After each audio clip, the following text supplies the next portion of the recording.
Well, good morning and welcome. What a nice crowd. You certainly got quiet quickly. Kind of surprised me. Can you hear me all right? Clear the back? Yeah, thank you. Well, for a business school, you know, it doesn't get much better than this. Having the world's greatest investor come to your campus is quite an honor. Warren Buffett is chairman of Berkshire Hathaway, a holding company whose investments range from Geico Insurance, American Express, and Coca-Cola, to Borsheim's jewelry store in his hometown of Omaha, Nebraska. Mr. Buffett has been described as the god of value investors and the Michael Jordan of the investing game. He began his first investment partnership in the mid-1950s with $100 of his own money. A few years later, he began investing in a struggling Massachusetts textile mill called Berkshire Hathaway. Through Berkshire, he started putting capital into other businesses, chiefly insurance, which generated cash streams for more investments, which have done very well indeed, as we all know. From a share price of about $18 in 1965, Berkshire today trades around $69,100 a share. I think I'm going to go out and buy about 100 shares. Over time, the company's annualized performance is more than double that of S&P 500, and Berkshire today is worth more than $100 billion. But Mr. Buffett is known as much for his unpretentious style as for his lofty success. He has become a champion of investors and is legendary for his aversion to corporate doublespeak. He is rare among CEOs in that he cheerfully admits his mistakes. 3 years ago, he wrote in his annual report that Berkshire would have done better if he'd simply had gone to the movies. There weren't very many years like that since 1965, believe me. Berkshire was proudly, even defiantly absent from the dot-com hysteria of the last few years. And now that the bubble has burst, as we all know, it's Warren Buffett who's having the last laugh. In his most recent letter to shareholders, he wrote, quote, "We have embraced the 21st century by entering such cutting-edge industries as brick, carpet, insulation, and paint. Try to control your excitement." Unquote. You know, and personally, from reading his letters, I mean, it's just a joy. It's a business lesson in itself. I would encourage you, whenever you get an opportunity, to take one aside and read it carefully. You'll learn a tremendous amount. His wisdom and insights are so valued that some investors buy a share of Berkshire stock just so they can hear him at his legendary annual meeting, or as he calls it, Woodstock for capitalists. He doesn't make speaking appearances often, and we are extremely fortunate to have him with us today. Earl Leonard of Coca-Cola and our distinguished executive in residence had a lot to do with that, Earl, and we're deeply indebted to you for helping to arrange this. Thank you very much. Our format today will be primarily questions and answers. Mr. Buffett will make some brief remarks at the beginning, and then we'll move into your phase. We will have a microphone set up over here. We would like you to come around. We're videotaping, so we'd like you to use a microphone, please. So go ahead and begin to line up over there to ask your questions. So would you please give a very warm welcome to the Oracle of Omaha, Warren Buffett.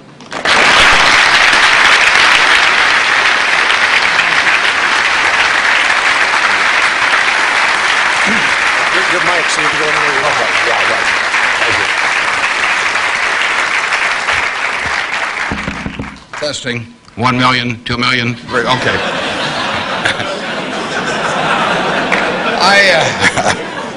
I came in from Nebraska today, and you're probably all familiar with us mainly by our football team. We have those fellows with the big white helmets with those red N's on them.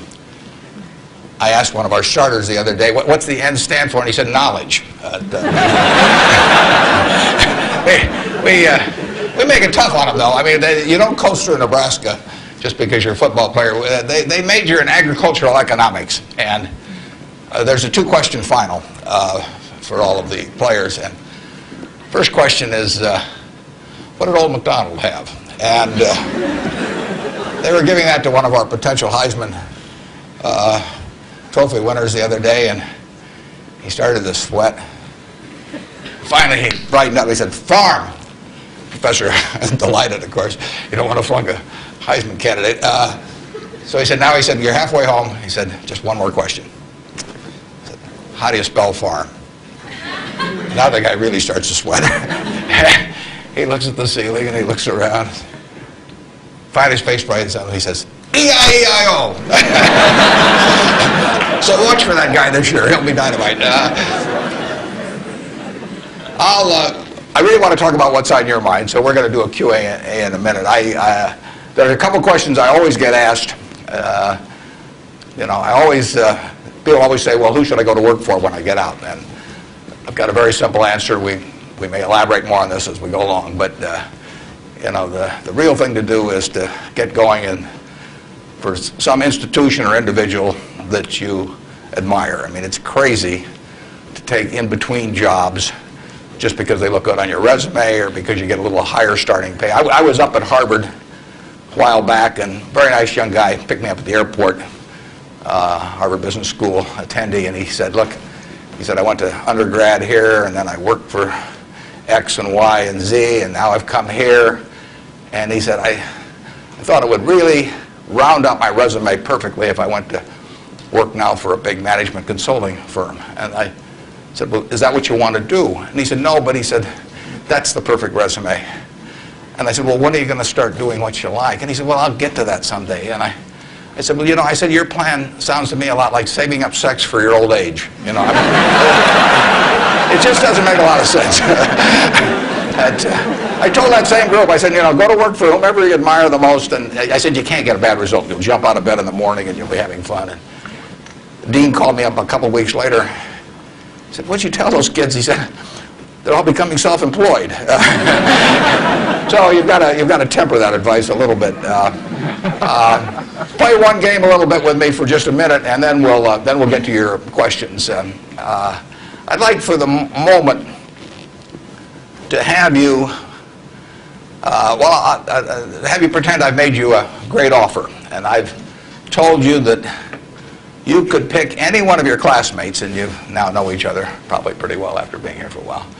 You could pick, you'd have 24 hours to think it over, and you can pick any one of your classmates, and you get 10% of their earnings for the rest of their lives. And I ask you what goes through your mind in determining which one of those you would pick. You can't pick the one with the richest father. That doesn't count. I mean, you've got to do this on merit. But you probably wouldn't pick the person that gets the highest grades in the class. I mean, there's nothing wrong with getting the highest grades in the class, but that isn't going to be the quality that sets apart a big winner from the rest of the pack. Think about who you would pick and why. And I think you'll find when you get through, you'll pick some individual. You've all got the ability. You wouldn't be here otherwise. And you've all got the energy. I mean, you've got, the initiative is here. The intelligence is here throughout the class. But some of you are going to be bigger winners than others. And it gets down to a bunch of qualities that, interestingly enough, are self-made. I mean, it's not how tall you are. It's not whether you can kick a football 60 yards. It's not whether you can run the 100-yard dash in 10 seconds. It's not whether you're the best-looking person in the room. It's a whole bunch of qualities that really come out of Ben Franklin or the Boy Scout code or whatever it may be. I mean, it's integrity, it's honesty, it's generosity, it's being willing to do more than your share. It's just all those qualities that are self-selected. And then if you look on the other side of the ledger, because there's always a catch to these, free gifts and genie jokes. So you also have to, and this is the fun part, you also have to sell short one of your classmates and pay 10% of what they do. So who do you think is going to do the worst in the class? This is way more fun. And think about it again. And again, it isn't the person with the lowest grades or anything of the sort. It's the person who just doesn't shape up in the character department. I mean, we look for three things when we hire people. We look for intelligence, we look for initiative or energy, and we look for integrity. And if they don't have the latter, the first two will kill you. Because if you're going to get somebody without integrity, you want them lazy and dumb. I mean, you don't want them smart and energetic. So it's that third quality, but everything about that quality is your choice. You can't change the way you are wired much, but you can change a lot of what you do with that wiring. And it's the habits that you generate now on those qualities, or those negative qualities. I mean, the person who always, you know, claims credit for things they didn't do, that always cuts corners, that you can't count on. I mean, in the end, those are habit patterns. And the time to form the right habits is when you're your age. I mean, it doesn't do me much good to get golf lessons now. If I'd gotten golf lessons when I was your age, I might be a decent golfer. But someone once said the chains of habit are too light to be felt until they're too heavy to be broken. And I see that all the time. I see people with habit patterns that are self-destructive when they're 50 or 60, and they really can't change them. They're imprisoned by that.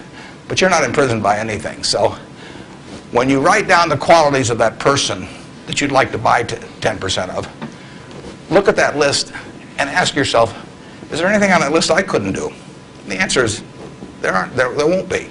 And when you look at the person you sell short and you look at those qualities that you don't like, if you see any of those in yourself, you know, egotism, whatever it may be, selfishness, you can get rid of that. I mean, that is not ordained. And if you follow that, and Ben Franklin did this, and my old boss Ben Graham did this at early ages in their young teens. Ben Graham looked around and he said, who do I admire? You know, and he wanted to be admired himself, and he said, you know, why do I admire these other people? And he said, if I admire them for these reasons, maybe other people will admire me if I behave in a similar manner. And he decided what kind of a person he wanted to be.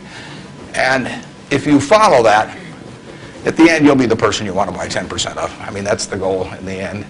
And it's something that's achievable by everybody in this room. So that's the end of the sermon. Now let's talk about what's on your mind. And you can ask anything. The only thing I won't tell you is what we're buying or selling or about. So, you know, I don't even tell myself that. I mean, I write it down, and then it's like the Coca-Cola formula. You know, there's only 2 people can get into the trust department and find out what they are, and I don't know who the 2 are. So we don't talk about what we're buying or selling, but anything else is fair game. Personal, business, anything you'd like to talk about. And actually, the tougher the questions are, the more interesting it is for me. So don't spare my feelings. I mean, just throw at my head. And with that, let's. I guess we've got a microphone. Is this the only microphone, or is there one on? This is the only microphone. Okay. Right here. To ask a question, you'll need to come down to this microphone. Just stand in line, and I'll be Regis Philbin, and you can. Yes. I have an old-fashioned belief that I should expect to make money in things that I understand. And when I say understand, I don't mean understand, you know, what the product does or anything like that. I mean understand what the economics of the business are likely to look like 10 years from now or 20 years from now. I know, in general, what the economics of, say, Wrigley chewing gum will look like 10 years from now. The internet isn't going to change the way people chew gum. It isn't going to change which gum they chew. You know, if you own the chewing gum market in a big way, and you've got Double Mint and Spearmint and Juicy Fruit, those brands will be there 10 years from now. So I can't pinpoint exactly what the numbers are going to look like on Wrigley, but I'm not going to be way off if I try to look forward on something like that. Evaluating that company is within what I call my circle of competence. I understand what they do, I understand the economics of it, I understand the competitive aspects of the business. There can be all kinds of companies that have wonderful futures, but I don't know which ones they are. I've given talks in the past where I carry with me a 70-page, tightly printed list, and it shows 2,000 auto companies.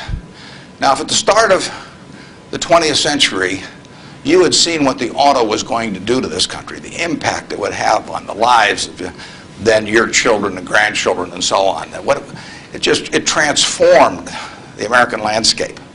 But if those 2,000 companies, you know, 3 basically survive, and they haven't done that well many times.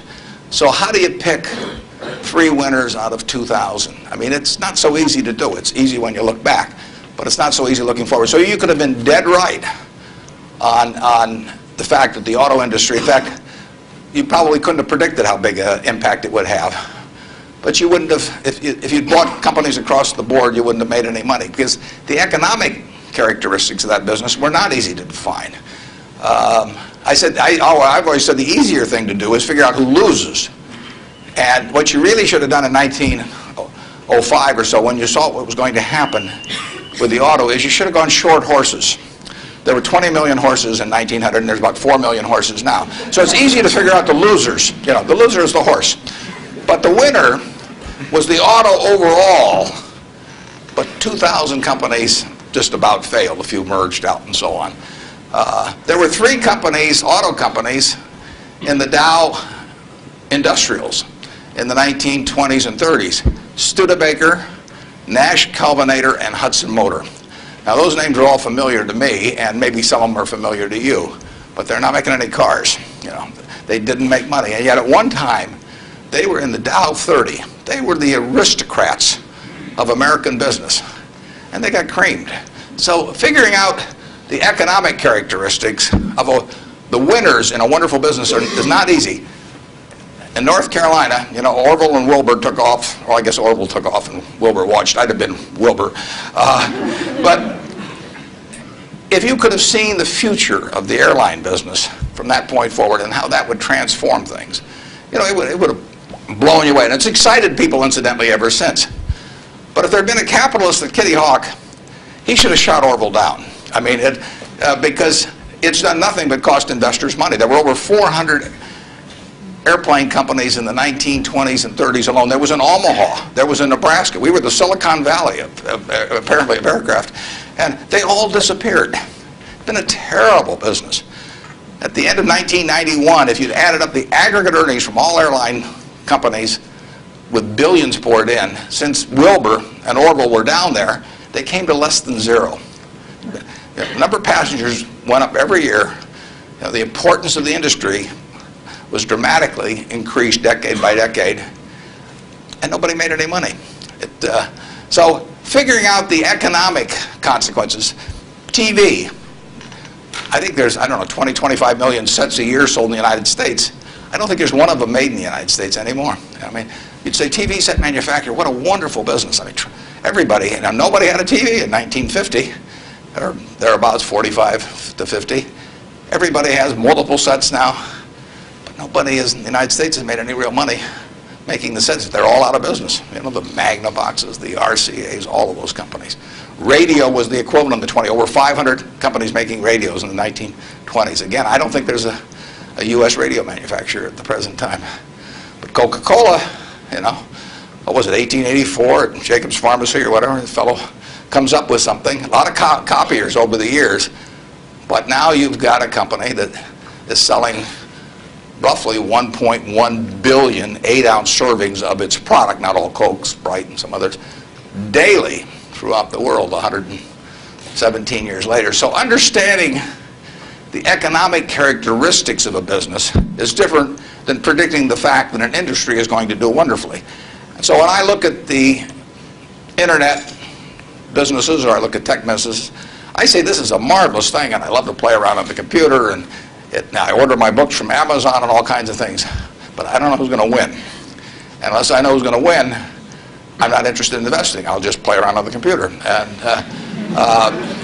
defining your circle of competence is the most important aspect of investing. It's not how important, how large your circle is. You don't have to be an expert on everything. But knowing where the perimeter of that circle of what you know and what you don't know is, and staying inside of it, is all important.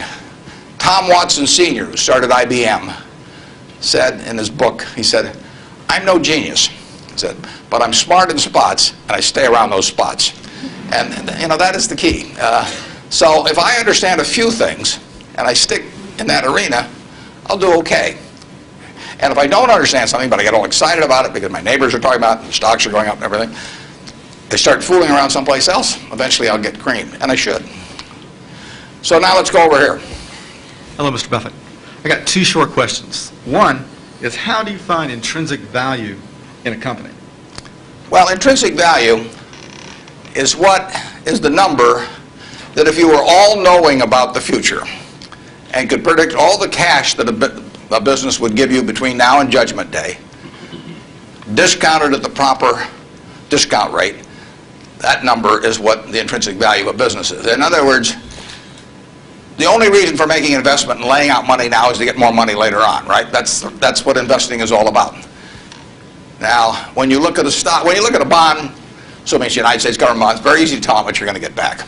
It says it right on the bond. It says when you get the interest payments, it says when you get the principal. So it's very easy to figure out the value of a bond. It can change tomorrow if interest rates change, but the cash flows are printed on the bond. The cash flows aren't printed on a stock certificate. That's the job of the analyst, is to print out, change that stock certificate, which represents an interest in the business, and change that into a bond and say, this is what I think it's going to pay out in the future. When we buy, some new machine for Shaw to make carpet, that's what we're thinking about, obviously, and you all learn that in business school. But it's the same thing for a big business. If you buy Coca-Cola today, the company is selling for about $110 to $15 billion in the market. The question is, if you had 110 or 15 billion, you wouldn't be listening to me, but I'd be listening to you incidentally. But the question is, would you lay it out today to get what the Coca-Cola company is going to deliver to you over the next 200 or 300 years? The discount rate doesn't make much difference as you get further out. And that is a question of how much cash they're going to give you.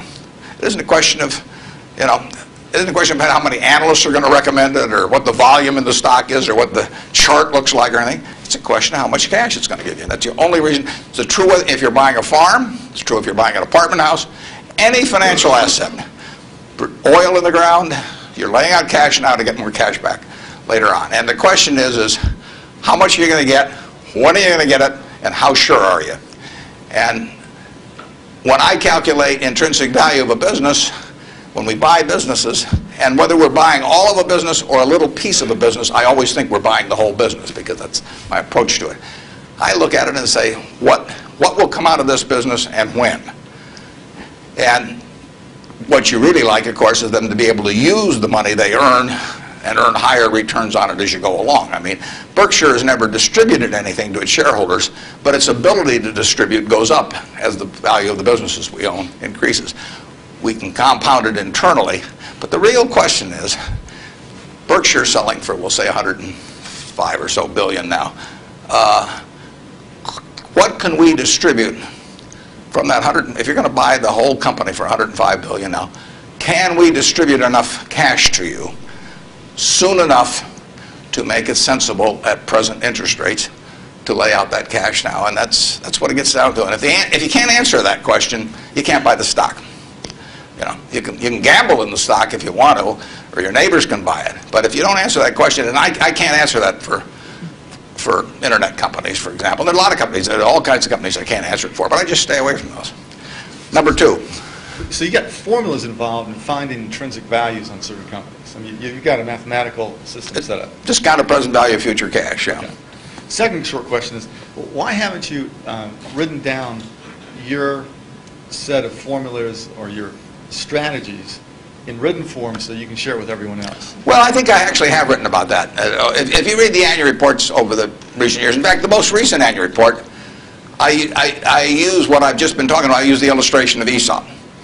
Because here Aesop was in 600 BC.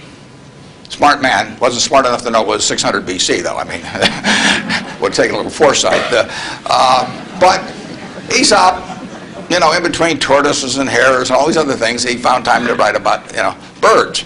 And he said, a bird in the hand is worth two in the bush. Now, that isn't quite complete, because the question is, how sure are you that there are two in the bush? And how long do you have to wait to get them out?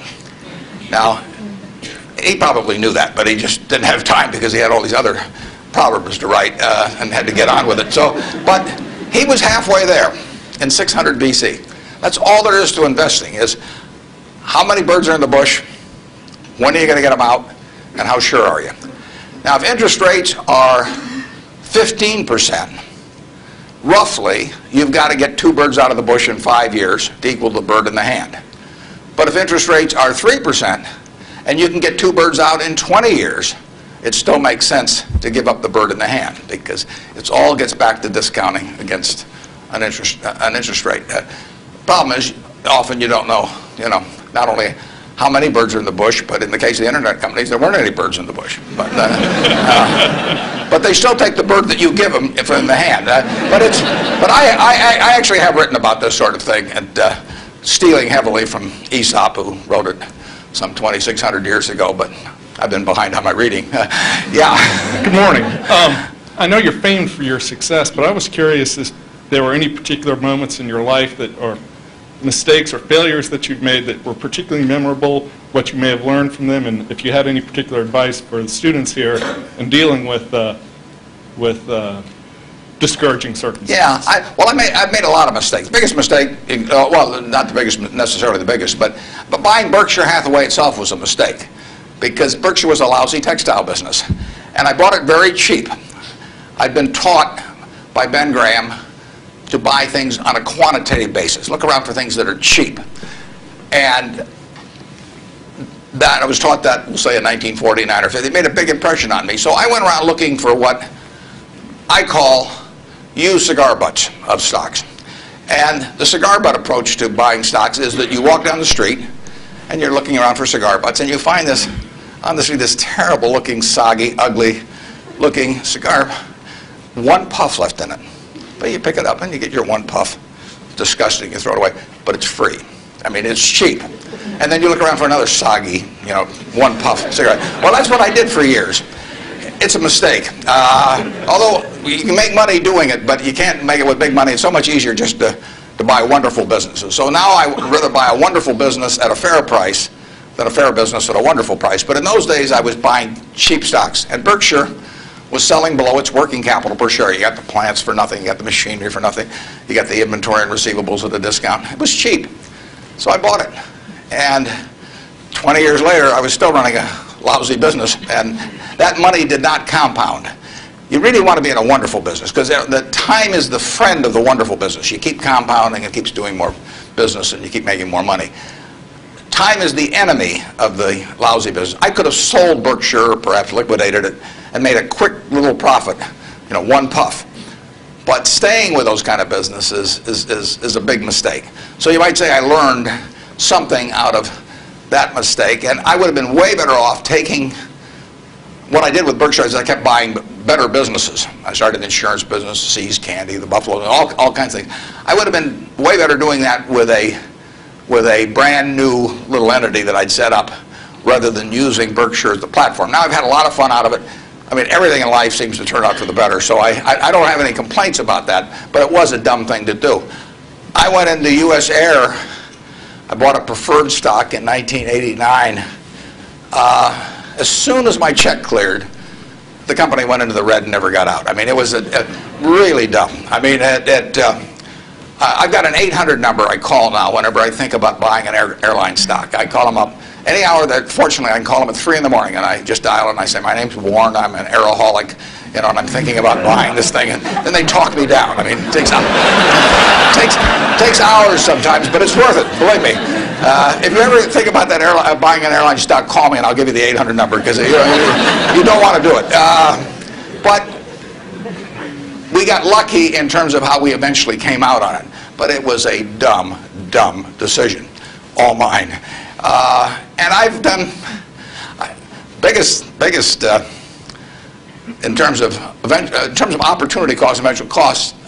I bought half interest in a Sinclair filling station when I was about 20 with a guy I was in the National Guard with, and I had about $10,000 then, and I put $2,000 in, and I lost it all.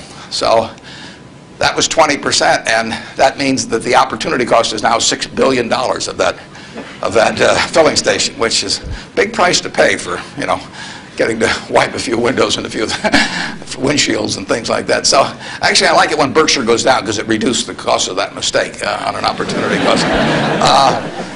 But the biggest mistakes we've made by far, I've made, not we've made, biggest mistakes I've made by far are mistakes of omission and not commission.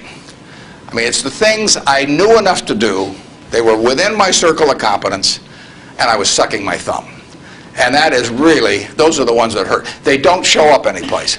I probably cost Berkshire at least $5 billion, for example, by sucking my thumb 20 years ago or close to it when Fannie Mae was having some troubles and We could have bought the whole company for practically nothing. And I don't worry about that if it's Microsoft because I don't know it. Because Microsoft isn't in my circle of competence. And so I don't have any reason to think I'm entitled to make money out of Microsoft or out of cocoa beans or whatever.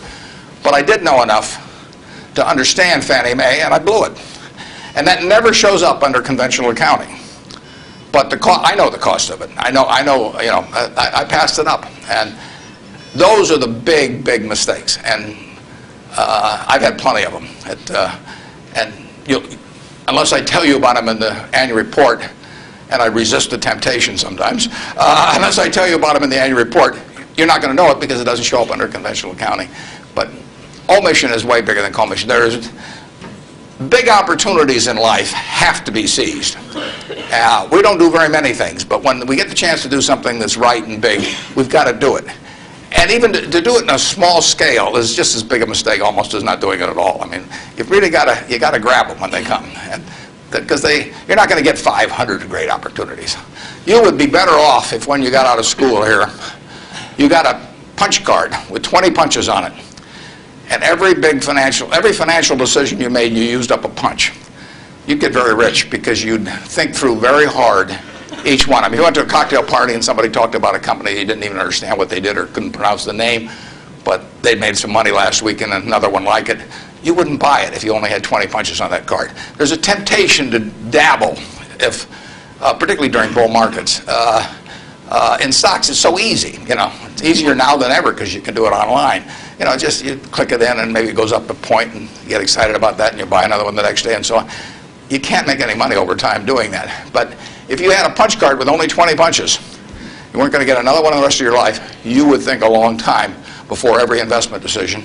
And you would make good ones and you'd make big ones. And you probably wouldn't even use all 20 punches in your lifetime, but you wouldn't need to. Yep. Mr. Buffett, good morning. In your comments about making mistakes and errors like that, can you talk a little bit about your sell discipline when you're in a position and you feel like it's no longer good? What criteria to use when you just finally abandon it? Yeah, when I started out, the sell situation has changed over the years because when I started out, I had way more ideas than money. I mean, I would go through Moody's manual. I went through it page by page, and then I went through it again page by page. And I found stocks in there that I could understand that were selling at like 2 times earnings, even 1 times earnings. Well, when you only have $10,000, that can get a little frustrating. And if you don't like to borrow money, which I never like to borrow money, so I was always coming up with more ideas than I had money. So I had to sell whatever I liked least to buy something new that just was compelling to me. And for a long time, I was in that mode. And now our problem is we have more money than ideas. If you look at our annual report, which is on the internet at our homepage, BerkshireHathaway.com, you'll see something in the back called the Economic Principles of Berkshire. And you will see, which I believe in setting out for my partners. They are my partners. I don't look at them as shareholders. I look at them as partners. They're going to be my partners for life. So I want to tell them how I think. And if they don't agree with the way I think, that's fine. But I don't want them to be disappointed in me. So I lay out there and I say, in terms of our wholly owned businesses, we're not going to sell no matter how much anybody offers us for them. I mean, if somebody offers us 3 times what something is worth at See's Candy, the Buffalo News, Borsheim's, whatever it may be, we're not going to sell it. I may be wrong in having that approach. I know I'm not wrong if I owned 100% of Berkshire because that's the way I want to live my life. I've got all the money I could possibly need. It just amounts to a change in the newspaper story on my obituary and the amount of money that the foundation has. And to break off relationships with people I like and people that have joined me because they think it's a permanent home, to do that simply because somebody waves a big check at me would be like selling one of my children because somebody waved a big check. So I won't do that. And I want to tell my partners I won't do it so that they're not disappointed in me. More and more with certain stocks, we've got that approach. Now, if we were chronically short of funds and had all kinds of opportunities coming, we might have a somewhat different approach. But our inclination is not to sell things unless we get really discouraged perhaps with the management, or we think the economic characteristics of the business change in a big way. I mean, and that happens. So, but we're not going to sell simply because it looks too high, in all likelihood. I mean, You can't make that 100%, but that's the principle under which we're operating. We're generating right now $5 billion of cash a year at least, so it's $100 million every week. And just not, we've been talking here half an hour and I haven't done a damn thing.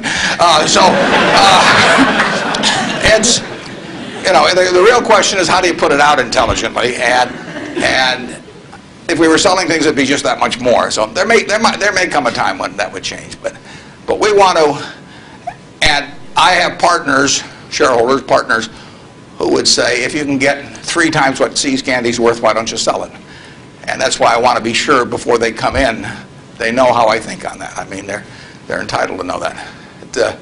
You really want, think for a minute, if you're going to get married, and you want a marriage that's going to last. Not necessarily the happiest marriage, or one that Martha Stewart will talk about or anything, but you want a marriage that's going to last. What quality do you look for in a spouse? One quality. Do you look for brains?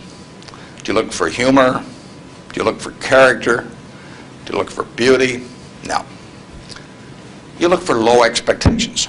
I mean, that is the marriage that's going to last. Both have low expectations. I mean, and I want my partners to be on the low side on expectations coming in because I want the marriage to last. It's a financial marriage when they join me at Berkshire, and I don't want them to think I'm going to do things that I'm not going to do. So that's our guiding principle. The advice is all free, and your marital advice, everything else. Next. Good morning. Mr. Buffett, I have a question regarding evaluation of the soundness of investment. In recent years, it appears that the use of tax sheltering in corporation is increasing, and such, reputable companies like UPS and others are involved in court battles over shelters with IRS. And as we know, most of these transactions are fairly artificial, but yet there is a profit there. From the investor perspective, do you think it's beneficial for investor, the company that they invest are involved in those shelters? And if so, do you think it would be helpful if those transactions are disclosed in statements, meaning the notes to statements? I'm not sure I got that 100%. George, could you?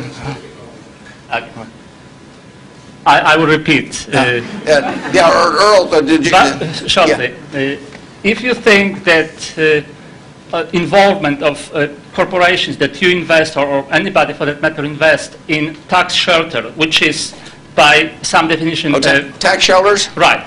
I've never used one. I'm not saying so. I'm asking if you know that a corporation is involved in such activity that is beneficial in short term, would you think that that's helpful for investors? Well, there are perfectly legal ways to shelter taxes. I mean, we did and still do, but we were one of the earliest ones to go in for low-income tax housing credits. In fact, I met with first President Bush about that one, and that benefits us to a mild degree. It's not a big element of Berkshire. I mean, it's peanuts in terms of Berkshire's overall value, but it is a congressionally ordained tax benefit. I wouldn't call it exactly a shelter. It's a tax benefit that Congress has decided they're willing to offer businesses, and because they think it's the best way to generate low-income housing. So we participate in something, but it's not a big factor in what we do. And but there's nothing wrong with that. And then if you get into tax evasion, I mean, that's a whole different game. At that point, they ought to go to jail. But certain businesses, some insurance companies have reincorporated in Bermuda, and you can save a lot of taxes. You have to meet certain other tests which we wouldn't want to meet. But if we were willing to meet those other tests, there's nothing illegal or immoral about us moving to Bermuda. We're not going to do it.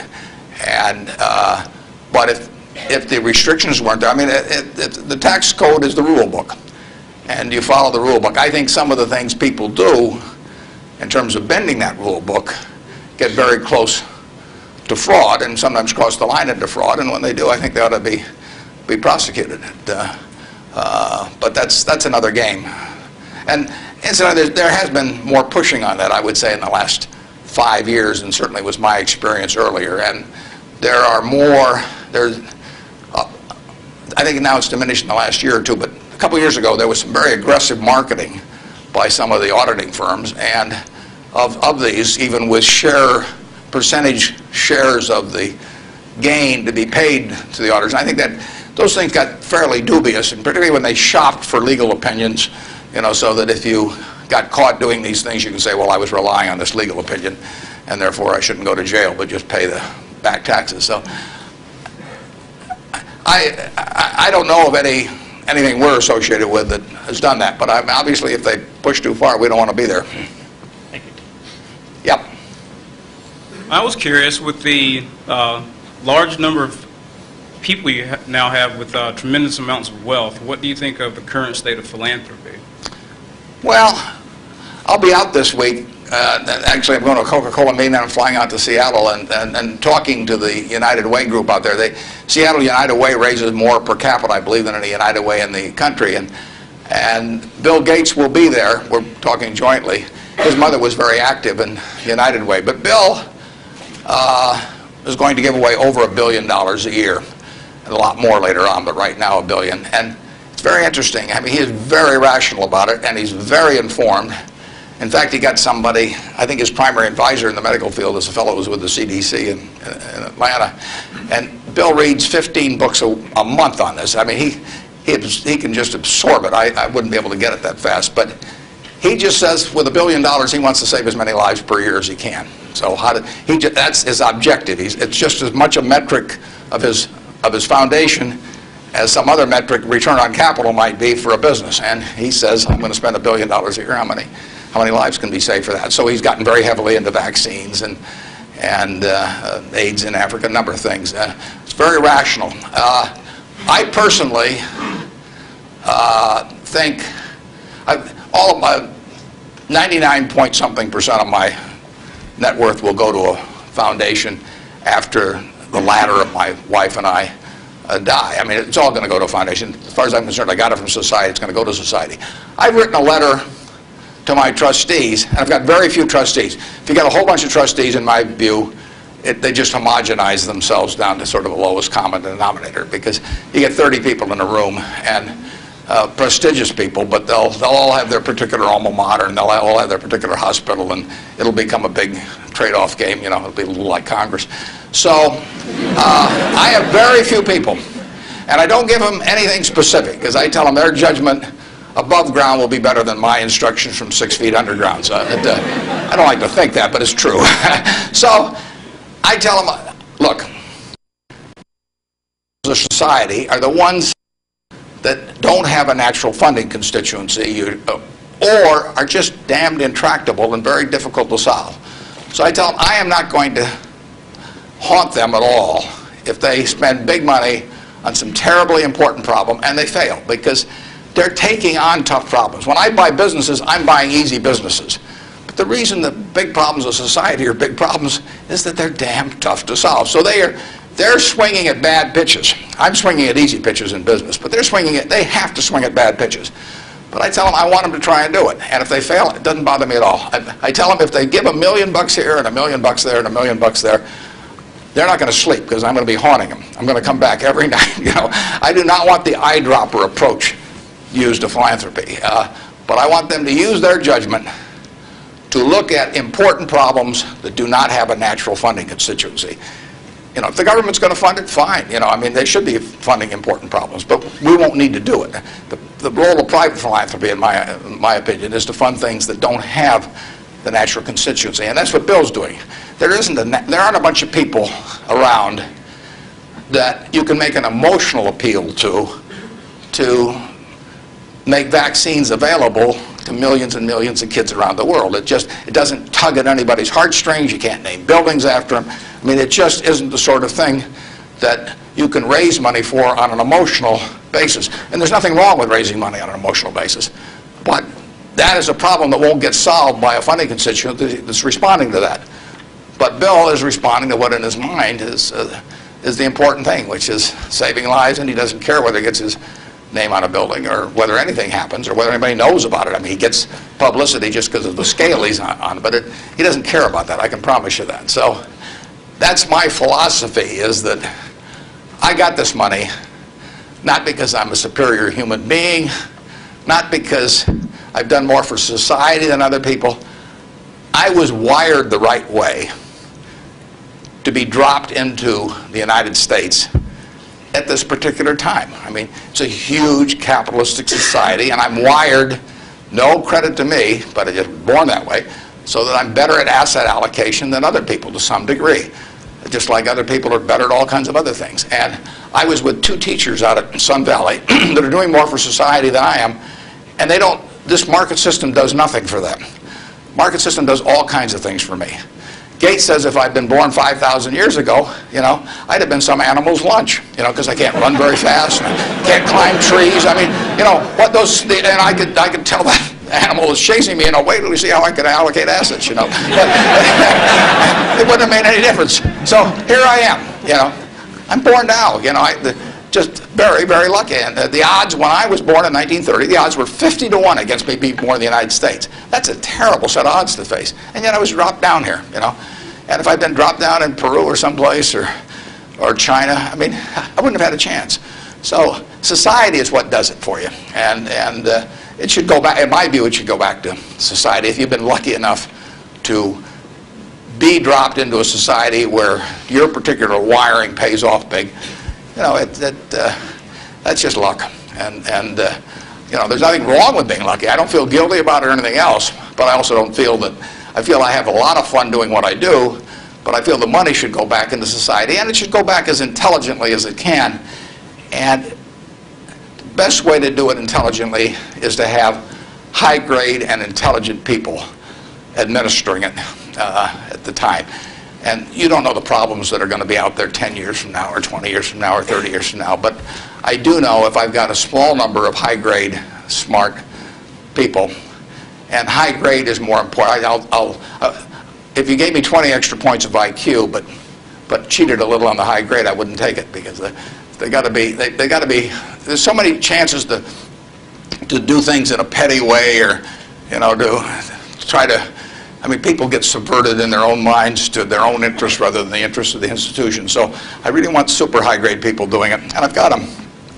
And I think the money might do a lot of good, it may do no good, but it'll be operating in fields where if it does some good, that good probably wouldn't have been done otherwise. Yep. I was just wondering, there's a lot of differences between the recent boom and bust in the stock market and the one in the 1920s. But there's also a lot of similarities, and those similarities are allowing people to draw the conclusion that stock prices will be depressed for some time to come. Where do you disagree and agree with that conclusion? Well, the whole century is quite interesting. If you take the 20th century, it was an unbelievable century for the United States.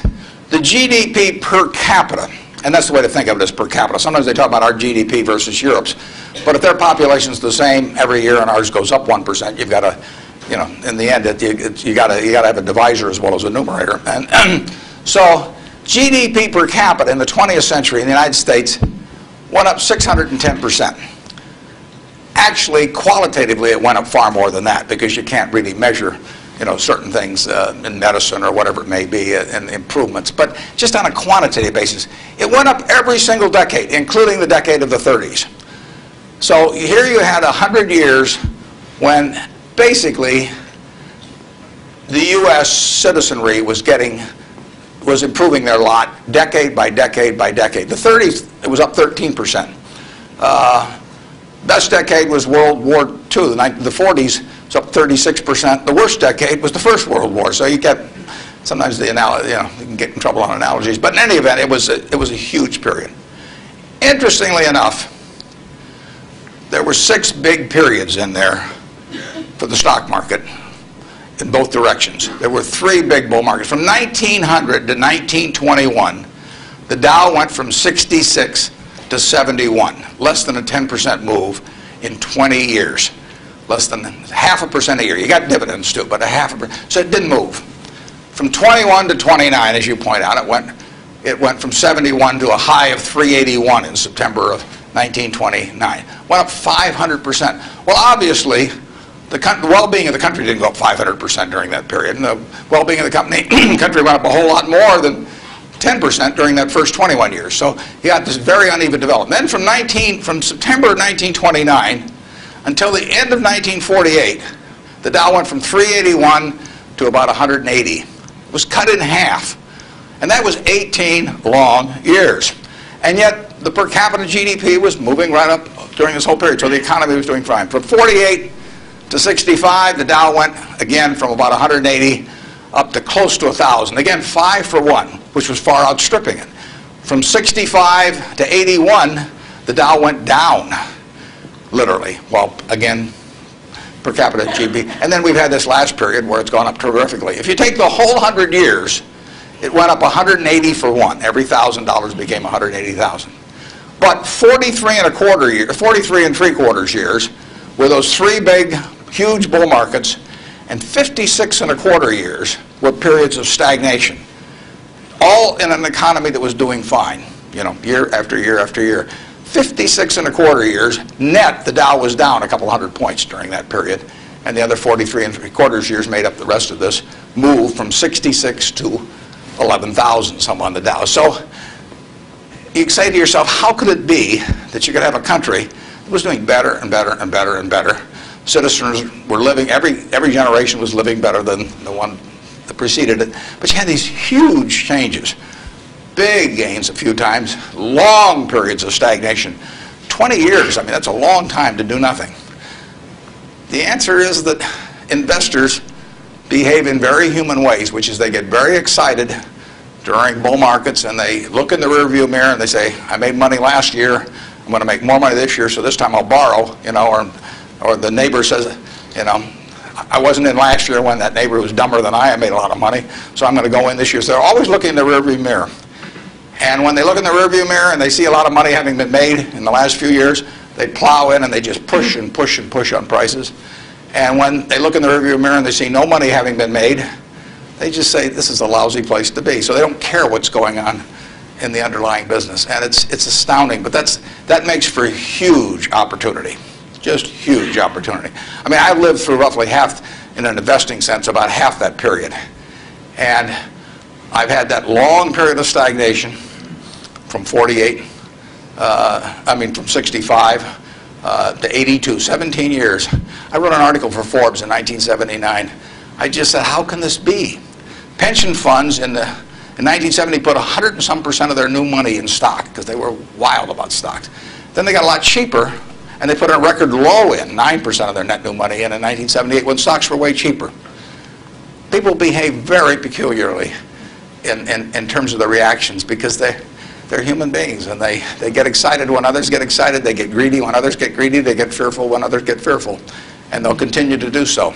And you will see things you won't believe in your lifetime in securities markets. And the country will do very well over time, but you will see these huge waves. And if you can stay objective throughout that, if you can detach yourself temperamentally from the crowd, you get very rich. And you won't have to be very bright. I mean, I'm sure you are, but it doesn't take brains. It takes temperament. It takes the ability to sit there and look at something. When I started out in 1950, I would go through and find things at 2 times earnings, and they were perfectly decent businesses, and people wanted jobs at those companies, and everybody knew they were going to be around, and they wouldn't buy them at 2 times earnings, and that's when interest rates were 2.5%. I started selling securities when I was 21, and a Kansas City life insurance company happened to be a fairly prominent company in Omaha, and the policies they sold you, if you were buying life insurance from them, had a built-in assumption of 2% interest. The stock of Kansas City Life was selling at less than 3 times earnings. You were getting 35% if you bought the stock. No question about the soundness of the company. I went to the local agent. I figured, hell, I ought to be able to sell him a few shares of stock. I mean, the guy ought to understand it. He's got his whole life invested in this company. I went to the local agent who'd been with him for 20 years, And his name was Moose. And I said, Mr. Moose, I said, you know, you're selling these policies with 2%. You may even have a few members of your own family, and you can buy into this company whose paycheck you depend on every month, and whose future your beneficiaries of these life policies depend on, and who you're selling them, you know, a 2% investment on, and you can get 35% on your money. He said, you know, stocks aren't any good. And I couldn't sell you, you know, I was a lousy salesman. I mean, well, you have to start with that. But it just blew me away. It blew me away. I thought, sometimes I used to wonder if I was nuts, you know. But those things, the same thing happened. I mean, in 1964, the Dow closed at 864.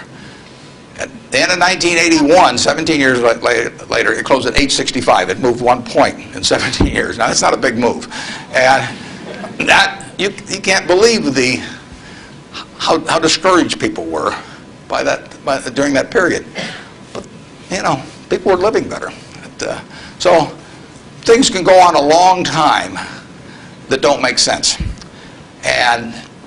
But they do come to an end. I mean, the internet thing. I mean, you had these companies selling for many billions of dollars that had practically no prospects of making any money. That's a bubble. But Herb Stein one time said, anything that can't go on forever will end. Now, that seems pretty... but think about that. And particularly think about it next time you're trying to do something just because the stock's gone up a whole lot, you know, and your neighbor's made money or something. You've got to be... You just have to sit and think objectively and think about, would I buy this whole business? If it's an internet company that's got 100 million shares out and selling at 100, that's $10 billion. Is it worth $10 billion? If it's worth $10 billion, it's got to be able to give you, you know, 700 or 800 million next year. And if it doesn't give you 700 or 800 million next year, it has to give you maybe 10% more than that the year after and continue to. There aren't a lot of businesses that can do that. And people just go crazy.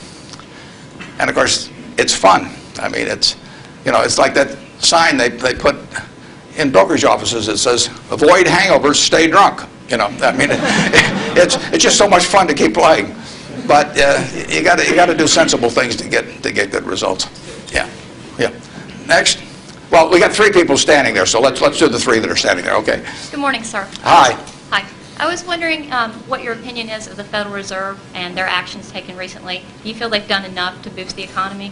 Yeah, well, I'm a fan of Alan Greenspan's over time. I've known him for a long, long time. We were on a board together at Cap Cities, and Alan is a very, very smart guy. He is motivated, in my opinion, entirely by what is good for the United States, people of the United States. And so you couldn't have a better person in there. And the problem he may have is that because his tenure in office has been associated with this incredible bull market, that even though he wouldn't have claimed credit for it, that people might associate it because of the importance of the Fed generally. They might associate with him, so they may, if things don't work out so well, they may blame him as well. But I think his policy has generally been very good. You have to understand one thing about the Fed is that it's not as powerful as the mystique would make it. Its brake is better than its gas pedal. When the Fed wants to put on the brakes, we go through the windshield. I mean, you know, the economy just, they can put on the brakes. Paul Volcker did it.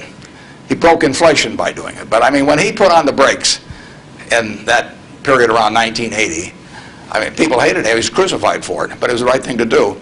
And he could do it. He did it all by himself. And and it was the only way, because of the momentum that inflation was generating. It was the only thing it was what was needed then. Enormously unpopular. It's much harder for a Greenspan to put on the brakes because nobody wants him to put on the brakes, plus he's so visible. But he's put them on sort of gradually. But stepping on the gas pedal, he does not necessarily get the same result. It may help, but there are 1,000 other variables operating. And as you see in Japan, you know, you can get down to 0 interest rates and you can't stimulate anything. So it isn't like the Japanese haven't read the same books we've read about economics. I mean, they've read Keynes and they've read the whole thing. So we're not smarter than they are. We don't have any secrets they don't have, but they don't know how to get their economy going. And, you know, their GDP there has been going no place, you know, in the last 5 years, and there's still problems around. So easy money doesn't solve everything, but Greenspan could very well get blamed for the fact that he hasn't solved everything, and it's just not in his power to solve it. He can help in various ways, but I don't think you could have anybody better, and I think he's done the right thing to this point, but the right thing may not be quite as effective as people may hope that it would be. In economics, you always want to ask, and then what? You'll read in the paper, well, what happens if the Japanese start selling our government bonds, or what happens if they dump the dollar? They can't dump the dollar. There's no way to dump dollars. You can, or at least dollar assets, because if the Japanese want to sell our government bonds, if they sell them to us, they get a time deposit or a demand deposit at Citi, or they still own a dollar asset. If they sell them to the French, they may get some assets from the French, but now the French have it. I mean, the only way you can reduce foreign investment in the United States is to change it around so they're consuming from us more than we're consuming from them. I mean, when we buy a television set from Japan, if we buy more television sets from them than they buy equivalent consumables from us, the exchange, what balances things is we give them some investment type asset, whether it's cash or a U.S. government bond or our stocks or our movie studios or our real estate or different things. And the only way that reverses is when we start running a trade surplus, which we're miles away from. So logically, if you read classic economics, you would believe that our currency would have been weaker over the recent years, and that it would be weak now. But there are other things operating, and that's one of the problems about economics, is there's never just one variable. There's usually hundreds of variables, and they operate with different impact at different times. I mean, it's not like a physics formula. I mean, well, I guess it would be if you got into the Heisenberg principle or something like that. But the formula has a lot of the same variables year after year, but the relative importance of those variables and how they interact with each other is never exactly the same. And that's what we find out, the Japanese find out, everybody finds out. And foreign currency, or the value of our dollar and currency rates, are defying what you would expect based on history. But as somebody said, if history were a perfect guide, the Forbes 400 would all be librarians. They just go and look it up in the books, and they'd always know all the answers. But history doesn't repeat itself, as Mark Twain said. History doesn't repeat itself, but it rhymes. I mean, things come back, but they don't quite come back in the same form. And we'll understand all this perfectly in a few more years, why the dollar's behaved the way it has. But I think it would be useful net for the U.S. if the dollar were less strong. Yes, Mr. Buffett, thanks for taking my question. My question pertains to small business, and my family's been in the truckload sector of transportation for about 50 years. And as you talked about the airline industry and all the mergers and acquisitions and things going on, and a lot of the smaller players being tossed out of the market, what do you see for people that, like in this room, for students that want to start a small business, and maybe they want to start in a business that is somewhat of a commodity type business, but as businesses, the large corporations get larger and their efficiencies increase, how can a small business compete with these people?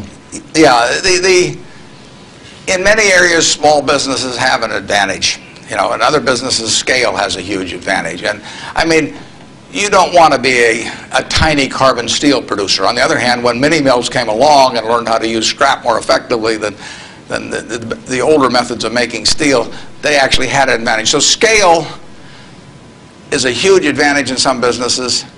It's, the largest airlines haven't won. Southwest Airlines has won, starting with, just a few planes flying down there between Houston and Dallas, and they have become bigger, but their ambition hasn't been to be the biggest. And they probably buy their fuel just as cheap as United, and they probably bought it when they're a lot smaller. Walmart is a classic example. I mean, who would have thought 25 years ago, 30 years ago, I mean, here was Sears with a 100-story plus building in Chicago, had access to money far cheaper than Sam Walton. I mean, Sam Walton's credit was not as good as Sears. Every supplier wanted to do business with Sears. Nobody had ever heard of Sam.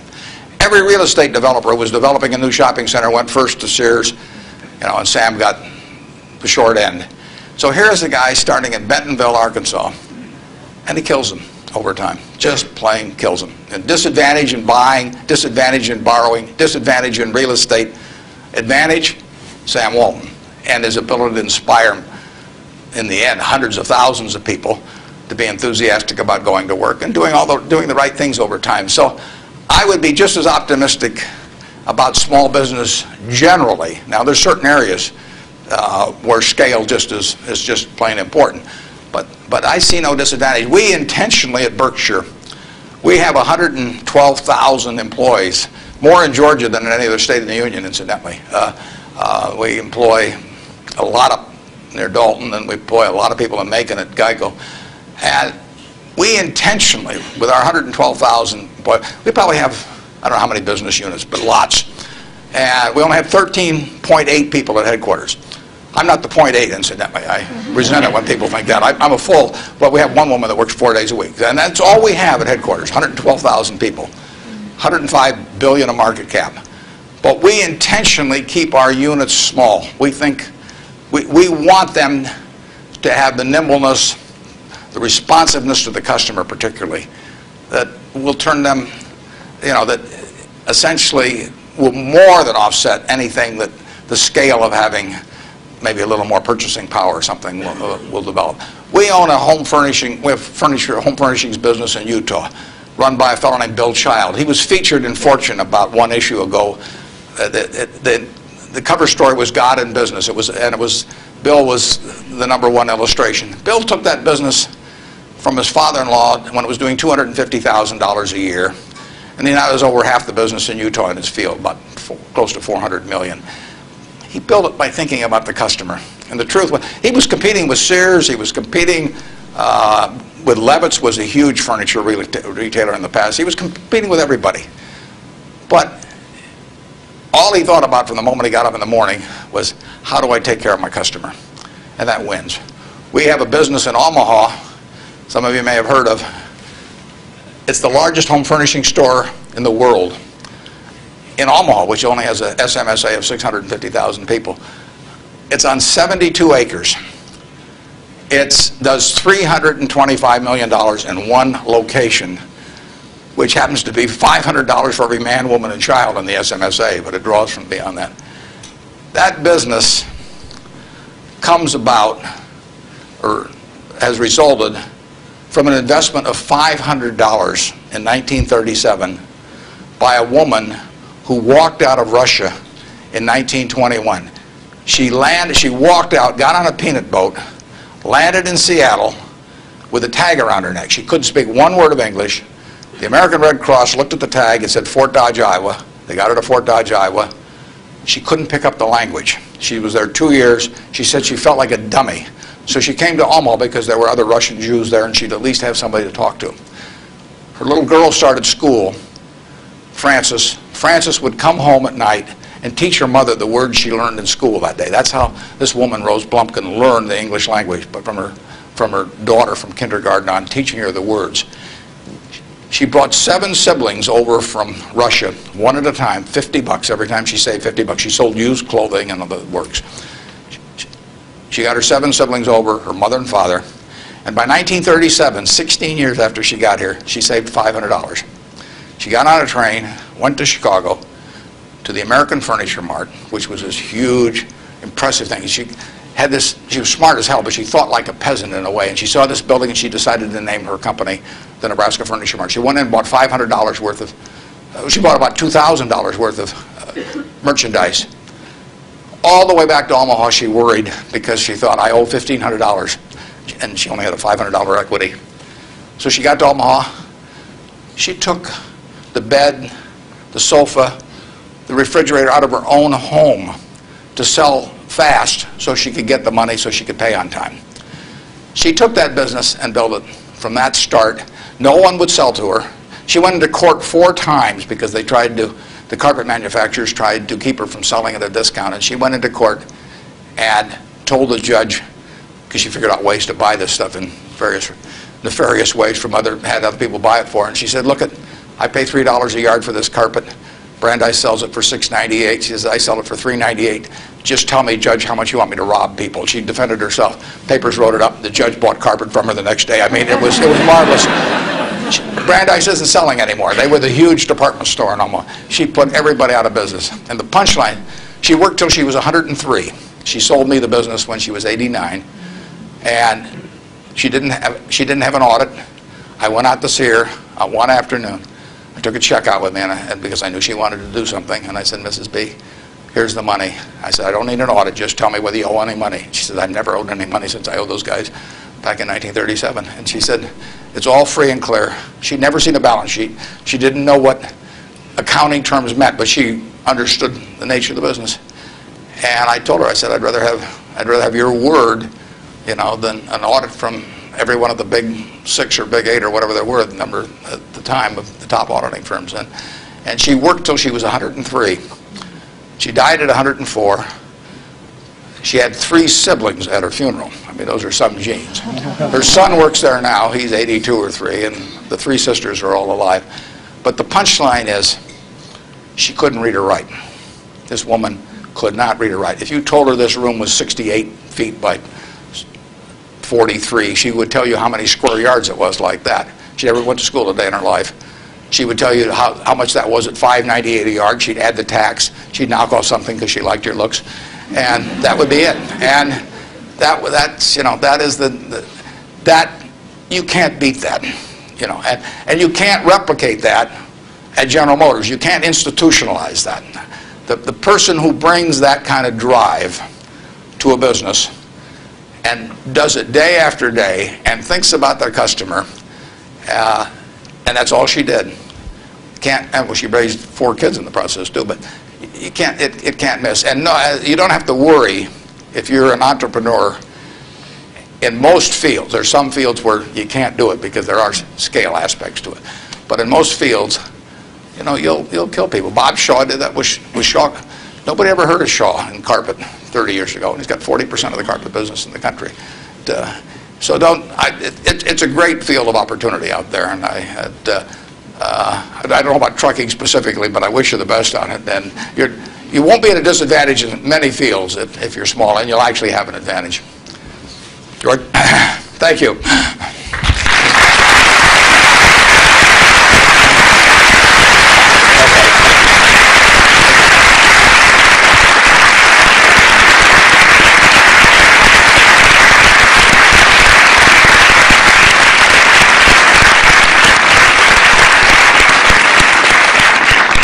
Mr. Buffett, thank you very much for sharing your wisdom and your ideas and your wonderful stories with us today. We are truly honored and pleased that we've had this opportunity to get to know you a little bit better.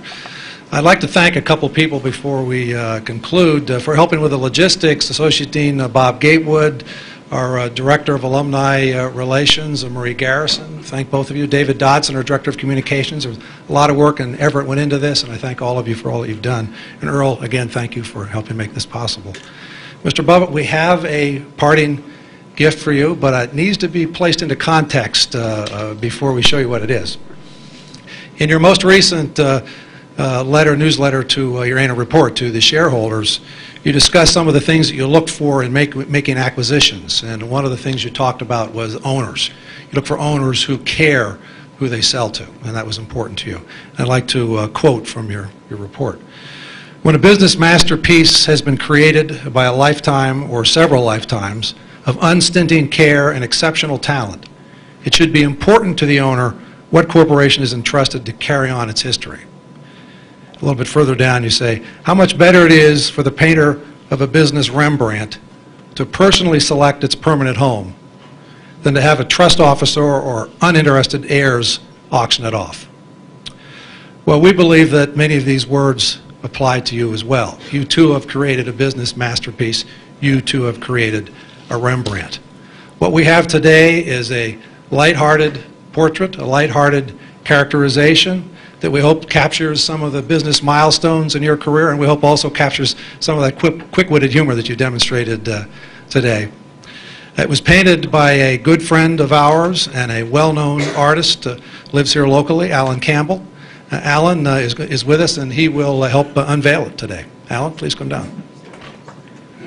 Now, when he unveils this, please understand that you're not going to be able to see the detail of this from where you're sitting, but we would invite you to come down and walk past it as you leave today. Alan, if you're going to speak, come over to the microphone, please. Well, thank you, and Mr. Buffett, I hope you'll maintain your sense of humor, which appealed to me greatly when reading your corporate report, and this is going to be a test of that famous humor. But it's intended to be a portrait both of you and of your company and of your values. And when Marie Garrison, my girlfriend, the alumni director here, told me you were coming, and I read the comments about the Rembrandts and lying on your back and feeling like you could lie on your back and paint the ceiling every day at Berkshire, you basically opened the door with your own words. So, and just on an aside, my brother's one of your pilots for Executive Jet. So. The one thing that's not included is a reference to the jewelry company, so you've been spared the jewelry.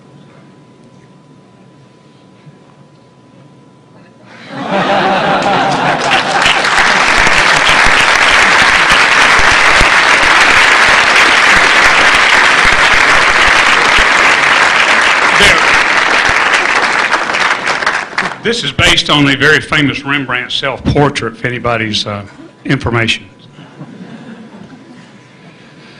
Mr. Buffett will sign autographs. If you've got books with you you'd like him to sign, we'll set up a table down front here as for the next 15 or 20 minutes. If you'd like to take a picture, if you've got a camera with you, please come on up. Don't hesitate. And thank you all for coming and participating today. It was a wonderful event. Thank you very much.